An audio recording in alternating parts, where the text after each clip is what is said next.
While waiting for the drum to come back from being fiberglass, I've decided to paint the frame, paint the motor mounting bracket, and now started on the electrics. Connected the cable that's going to run to the switch, and also on the bench over here I've got the short length of cable which is going to extend the capacitor, and also the cable coming out of the switch, and also the no volts release safety start switch. Here's the drum now back from being fiberglass, nice hard finish on it now, and once it's had that initial sand to get it true and flat, be a very good and hard wearing surface. I've now completed the electrics, extended the capacitor which now sits on the back there, and covered over the holes which was actually underneath the capacitor cover that goes into the motor. Also we've got the switch here, just need to make the back box for that and mount it onto the frame. I've now installed the drum and put the pulley on the motor side, put on the belt, and ready for the first run, see how fast it turns, etc. Just got to check the table's absolutely level, and then we'll screw up the drum. Right, I'm now just checking everything's level. So we've got the spirit level sitting on the shoulders of the frame, and that's exactly level. And then if we just measure up here, and we've got bang on 2 inches all the way across.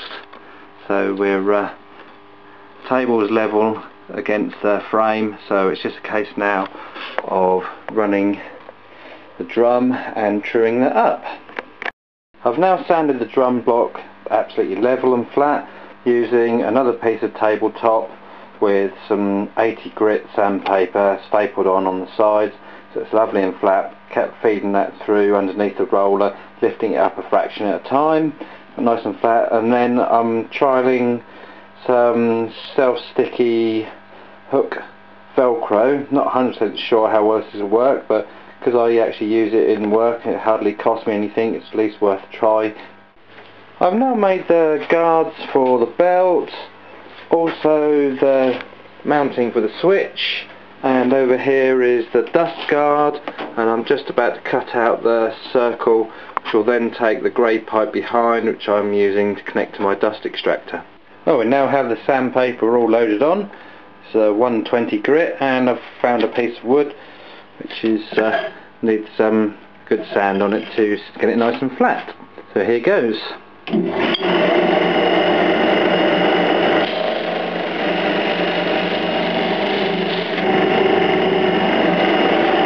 More adjustments, and there we have it, all finished now. Nice sanded piece of wood gone through. Made a slight mistake, I've got 120 grit, I should have gone for something like 80 or something like that, just for smoothing off like this, but it's left a lovely finish at 120 grit, and hopefully should have a nice lot of use in my workshop.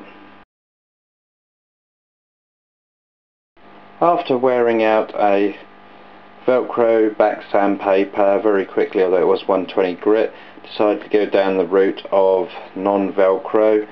So the way I decided to fix this was to use a dovetail cutter on my router, cut out a channel, and then making this wedge shaped piece here to fix back in, and also a safety screw just to make sure it doesn't come out. And this sound seems to be a lot better and also lay a lot flatter on the drum.